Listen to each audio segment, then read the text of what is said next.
3장. 솔로몬은 이집트 왕 바로와 결혼 조약을 맺었다. 그는 바로의 딸과 결혼하고 왕궁과 하나님의 성전과 예루살렘 성벽을 완공할 때까지 그녀를 다윗성에 머무르게 했다. 당시까지 하나님의 이름을 위해 지어진 성전이 없었으므로 백성은 지역 산당에서 예배를 드렸다. 솔로몬은 하나님을 사랑했고 아버지 다윗처럼 하나님을 높이며 살았으나 그 역시 지역 산당에서 예배하며 제사를 드리고 향을 피웠다. 왕은 지역 산당들 가운데 가장 유명한 산당이 있는 기브온으로 예배를 드리러 갔다. 왕은 그곳 제단 위에 번제물 1000마리를 바쳤다. 그날 밤 기브온에서 하나님께서 솔로몬의 꿈에 나타나셨다. 내가 너에게 무엇을 주기 원하느냐? 구하여라. 솔로몬이 대답했다. 주께서는 제 아버지 다윗에게 더할 나위 없이 너그러운 사랑을 베푸셨습니다. 그는 주의 임재하심 안에서 신실하게 살았고 그의 판단은 정의롭고 그의 마음은 올곧았습니다. 또 주께서 크고 너그러운 사랑을 변함없이 베푸셔서 바로 오늘 그의 왕위에 앉을 아들을 주셨습니다. 그래서 제가 여기 있습니다. 하나님, 나의 하나님, 주께서 주의 종인 저를 제 아버지 다윗을 대신하여 이 나라를 통치할 자로 삼으셨습니다. 저는 이 일을 감당하기에 너무 어리고 아직 어린아이에 불과합니다. 아는 것도 없고 일의 자세한 내용도 잘 모릅니다. 그런 제가 이렇게 주께서 택하신 백성, 너무 많아 셀 수도 없는 큰 백성 가운데 있습니다. 제가 원하는 것은 이것입니다.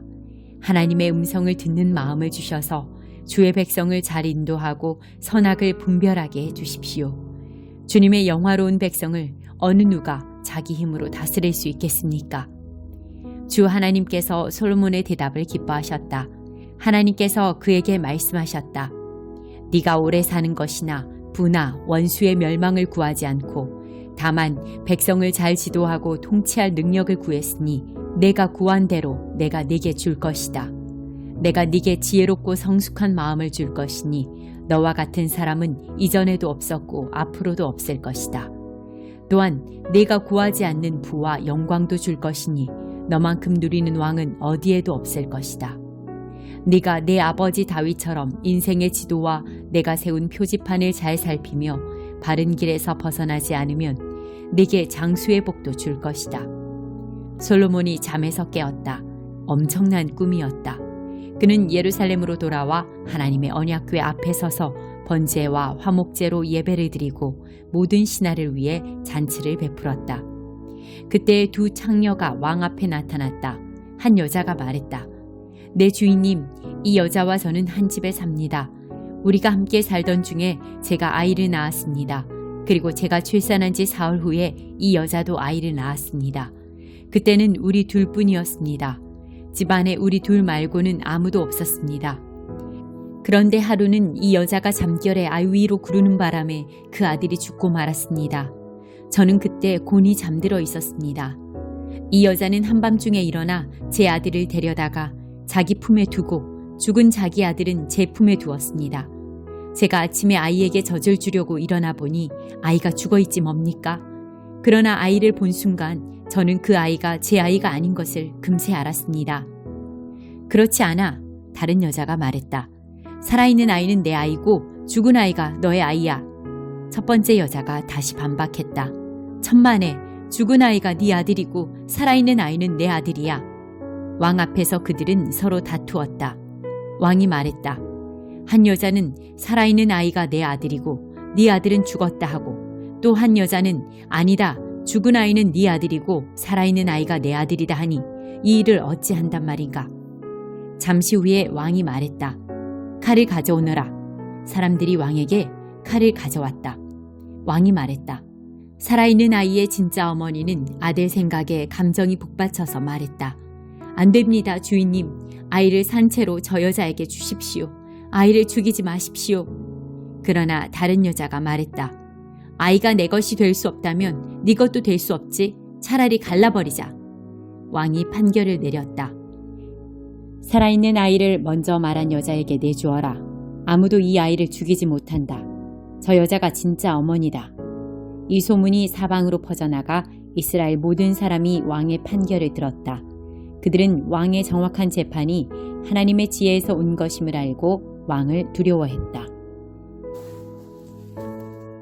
에베소서 1장. 하나님의 계획에 따라 그리스도 예수의 특사인 사도가 된 나 바울은 에베소에 있는 신실한 그리스도인들에게 이 편지를 씁니다. 나는 하나님 우리 아버지와 우리 주 예수 그리스도께서 우리 삶에 부어주시는 은혜와 평화로 여러분에게 문안합니다. 영광의 하나님. 하나님은 얼마나 찬송받으실 분이신지요. 하나님은 얼마나 복되신 분이신지요. 하나님은 우리 주 예수 그리스도의 아버지이시며 그분 안에 있는 축복의 높은 자리로 우리를 데려가시는 분이십니다.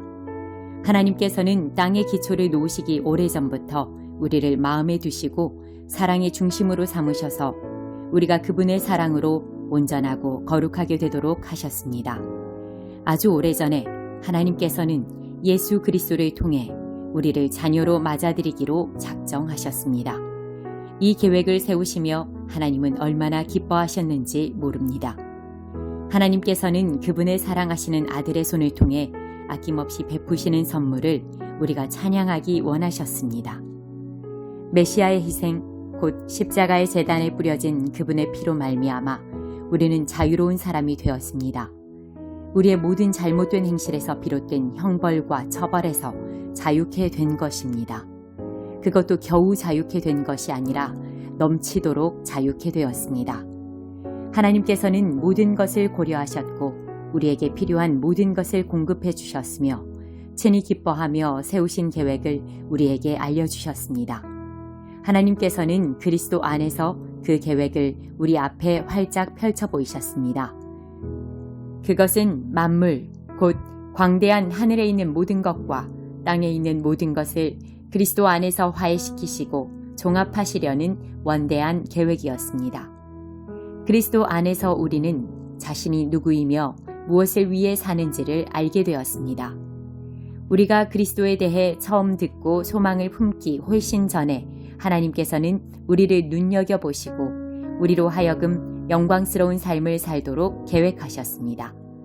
그것은 하나님께서 만물과 모든 사람 안에서 성취하고 계신 전체 목적의 일부였습니다. 그리스도 안에서 여러분은 진리, 여러분의 구원에 관한 이 메시지를 듣고 믿어 구원을 확신하게 되었습니다. 그것은 성령께서 서명하고 보증하여 전해주신 구원입니다. 하나님께 날인받은 이 인증은 앞으로 계속될 전집의 첫 권처럼 하나님께서 우리를 위해 계획해 놓으신 모든 것, 곧 하나님을 찬양하며 사는 영광스러운 삶을 우리가 누리게 될 것임을 일깨워 줍니다.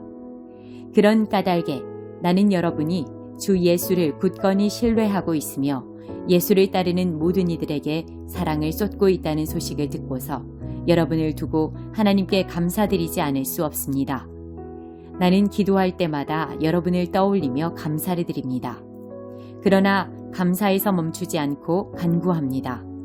우리 주 예수 그리스도의 하나님, 영광의 하나님께서 여러분에게 이해력과 분별력을 주셔서 하나님을 친히 알게 하시고 여러분의 눈을 맑고 또렷하게 해주시기를 구합니다. 그리하여 하나님께서 무엇을 하라고 부르시든지 여러분이 정확히 볼 수 있기를 바랍니다. 또한 하나님께서 그분을 따르는 이들을 위해 마련해 두신 이 영광스러운 삶의 방식이 얼마나 대단한 것인지, 하나님께서 그분을 믿는 우리 안에서 끊임없는 에너지와 한없는 능력으로 행하시는 역사가 얼마나 풍성한지를 이해할 수 있기를 구합니다. 이 모든 에너지는 그리스도에게서 나옵니다. 하나님은 그분을 죽음에서 살리시고 하늘의 보좌에 앉히셔서 은하계로부터 이 땅의 통치에 이르기까지 우리의 모든 것을 다스리게 하셨습니다. 그분의 통치를 받지 않는 이름이나 권세가 하나도 없게 하셨습니다. 잠시만이 아니라 영원토록 그렇게 하셨습니다. 이 모든 일을 담당하고 계신 분, 모든 일의 최종 결정권을 가지고 계신 분은 그리스도이십니다. 이 모든 것의 중심에서 그리스도께서 교회를 다스리고 계십니다. 여러분도 알다시피 교회는 세상의 변두리가 아니라 세상의 중심입니다. 교회는 그리스도의 몸입니다. 그분은 교회 안에서 말씀하시고 활동하시며 교회를 통해 만물을 자신의 임재로 가득 채우십니다.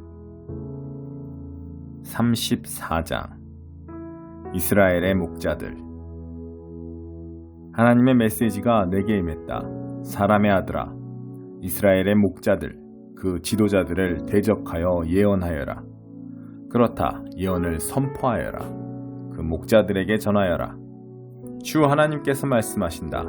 자기 배나 채우는 너희 이스라엘의 목자들에게 화가 있으리라. 목자는 양떼를 먹이는 자들이 아니냐. 그런데 너희는 양젖을 짜 마시고 양털로 옷을 지어 입고 양고기를 먹으면서 양떼는 먹이지 않는다. 너희는 약한 양들이 튼튼해지도록 돌보지도 않고 아픈 양들을 치료하거나 상처 입은 양들을 싸매주지도 않으며 딴 길로 들어선 양들을 데려오거나 잃어버린 양들을 찾아 나서지도 않는다. 너희는 그들을 괴롭히기나 할 뿐이다. 그들은 지금 목자가 없어 사방에 흩어져 있다. 뿔뿔이 흩어져 이리떼에 손쉬운 사냥감이 되었다. 양떼가, 내 양들이 산과 들에 흩어져 위험천만한 지경에 처해 있다. 나의 양떼가 온 세상에 흩어졌는데도 그들을 돌봐주는 자 하나 없다. 그러므로 목자들아, 하나님의 메시지를 똑똑히 들어라. 살아있는 나 하나님을 두고 맹세하는데 주 하나님의 포고다. 내 양떼가 이리떼에 손쉬운 사냥감이 되어버린 것은 너희 목자들이 그들을 내팽개치고 너희 배만 불렸기 때문이다. 하나님이 말한다. 똑똑히 들어라. 두고 보아라. 내가 목자들을 불시에 덮쳐 내 양떼를 되찾을 것이다. 내 양떼의 목자였던 그들, 이제는 해고다. 제 배만 불리는 목자는 필요 없다. 내가 그들의 탐욕으로부터 내 양떼를 구하리라. 더 이상 그들이 내 양떼를 먹어 치우지 못하게 할 것이다.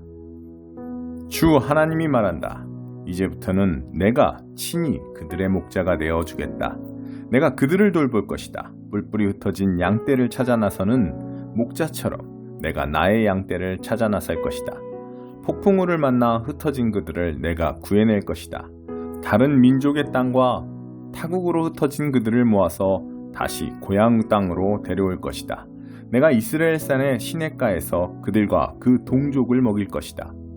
그들을 이스라엘의 푸른 목장으로 인도하여 한가로이 풀을 뜯게 하고 이스라엘 산들의 기름진 목장에서 꼴을 먹게 할 것이다. 내가 친히 내 양떼의 목자가 될 것이다. 그들이 마음 편히 쉬게 할 것이다. 내가 잃어버린 양들을 찾아 나설 것이다. 딴 길로 들어선 양들을 데려오고 상처 입은 양들을 싸매주며 약한 양들을 튼튼하게 하고 힘센 양들은 잘 감시하여 그들이 착취당하지 않게 할 것이다. 너희 내 사랑하는 양떼야, 내가 나설 것이다. 내가 나서서 양과 양 사이, 순양과 순염소 사이에 시비를 가려줄 것이다. 어째서 너희는 좋은 목장에서 풀을 뜯는 일에 만족하지 못하고 그곳을 다 차지하려고 드느냐? 어째서 맑은 시냇물을 마시는 것으로 만족하지 못하고 발로 물을 휘저어 흙탕물을 만들어 놓느냐? 어째서 나의 나머지 양들이 너희가 짓밟아 놓은 풀을 뜯고 너희가 흙탕 친 물을 마셔야 한단 말이냐? 그러므로 주 하나님이 말한다. 내가 직접 나서서 살찐 양과 삐쩍 마른 양들 사이의 일을 바로잡아 줄 것이다. 너희는 어깨와 궁둥이로 서로를 밀치고 약한 짐승들을 너희 뿔로 들이받아 그들을 언덕 사방으로 흩어버린다. 내가 와서 내 사랑하는 양떼를 구하고 그들이 더 이상 이리저리 채이지 않게 할 것이다. 내가 나서서 양과 양 사이의 모든 일을 바로잡아 줄 것이다. 내가 그들 위에 한 목자를 세울 것이다. 바로 나의 종 다윗이다. 그가 그들을 먹이고 그들의 목자가 될 것이다. 그리고 나 하나님이 그들의 하나님이 되고 나의 종 다윗이 그들의 왕이 될 것이다. 나 하나님의 말이다. 내가 그들과 평화의 언약을 맺을 것이다. 내가 그 나라에서 사나운 맹수들을 내쫓아 내 양떼가 들판에서 평안히 지내며 숲속에서도 안심하고 잠들 수 있게 할 것이다. 내가 그들과 내 언덕 주변 모든 것에 복이 있게 하리라. 때를 따라 비를 넉넉히 내려주리라. 억수같이 복을 퍼부어 주리라. 과수원의 나무들이 과실을 맺고 땅은 소산을 내며 그들은 내 땅에서 만족과 평안을 누리며 살리라. 내가 그들을 묶은 종의 사슬을 끊고 그들을 종으로 부리던 자들에게서 구해낼 것이다. 그제야 그들은 내가 하나님인 줄 알게 될 것이다. 그들이 다시는 다른 민족에게 착취당하거나 맹수들의 먹이가 되지 않으며 안전과 자유를 누리며 살게 될 것이다. 내가 그들에게 비옥한 동산을 주어 푸성기가 풍성하게 자라게 할 것이다. 더 이상 주림배를 움켜쥐며 살거나 다른 민족에게 조롱당하는 일이 없을 것이다. 그제야 그들은 나 하나님이 그들의 하나님임을, 내가 그들과 함께하고 있음을, 그들 이스라엘이 나의 백성임을 분명히 알게 될 것이다. 주 하나님의 보고다. 너희는 나의 사랑하는 양떼, 내 목장의 양떼, 내 사람들이다. 그리고 나는 너희 하나님이다. 주 하나님의 보고다. 83편 아삽의 시. 하나님, 나를 외면하지 마소서. 오 하나님, 내 말을 묵살하지 마소서. 주님의 원수들이 왁자지껄 떠들어대고 하나님을 미워하는 자들이 흥청거립니다. 주님의 백성을 죽이려 모의하고 주님의 소중한 이들을 그 손에서 빼앗으려 음모를 꾸밉니다. 저들은 말합니다. 이 민족을 땅에서 쓸어버리고 이스라엘의 이름을 책에서 지워버리자.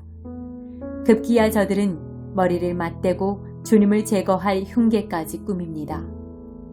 에돔과 이스마엘 사람들, 모압과 하갈 사람들, 그발과 암몬과 아말렉, 블레셋과 두로 사람들, 거기다 아시리아까지 합세하여 롯 일당에게 힘을 보탭니다.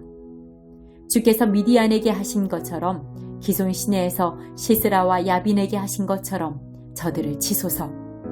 그들은 엔돌에서 최후를 맞이하고 정원의 거름이 되고 말았습니다. 오렙과 스앱에게 하신 것처럼 저들의 대장들을 베시고 세바와 살문나에게 하신 것처럼 저들의 제후들을 멸하소서. 저들은 허풍을 칩니다. 다 가로채겠다. 하나님의 정원을 빼앗을 테다.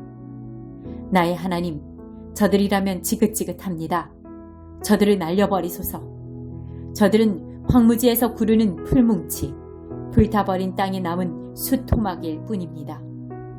저들을 두려워 떨게 만드시고 가쁜 숨을 내쉬며 하나님을 애타게 부르게 하소서. 저들을 진퇴 유곡에 빠뜨리셔서 꼼짝없이 갇혀있게 하소서.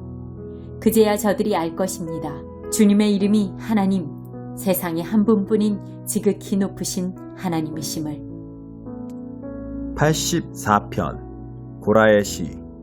만군의 하나님, 주님의 집이 어찌 그리 아름다운지요. 내가 전부터 이런 곳에 살고 싶었고 주님의 집에 방 한 칸 마련하여 살아계신 하나님께 기쁨의 노래 불러드릴 날을 꿈꿔왔습니다.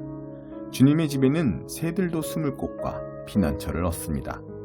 참새와 제비가 그곳에 둥지를 틀고 알을 낳아 새끼를 치며 우리가 예배드리는 곳에서 지적입니다.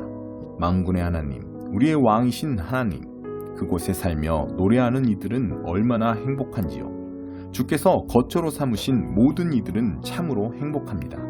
그들의 삶은 주께서 거니시는 길이 됩니다. 그들은 외딴 골짜기를 걸어도 시내를 만나고 시원한 샘물과 빗물 가득한 물웅덩이를 발견합니다. 하나님께서 거니시는 이 길은 산을 휘돌아 오르고 마지막 모퉁이를 돌아 마침내 시온에 이릅니다. 하나님이 훤히 보이는 그곳, 만군의 하나님, 귀를 기울이소서. 오 야곱의 하나님, 귀를 열어 내 기도를 들어주소서. 우리의 방패를 보소서. 햇빛을 받아 반짝입니다. 우리의 얼굴을 보소서. 은혜로이 기름 부으셔서 빛이 납니다. 주님의 집, 이 아름다운 예배 처소에서 보내는 하루가 그리스 해변에서 보내는 첫날보다 낫습니다. 내가 죄의 궁궐에 손님으로 초대받느니 차라리 내 하나님의 집 바닥을 닦겠습니다. 하나님은 햇빛으로 가득하신 주권자, 은사와 영광을 후히 베푸시는 분, 자기 길동무에게 인색하지 않은 분이십니다. 만군의 하나님이 함께 하시니 가는 길 내내 순탄합니다.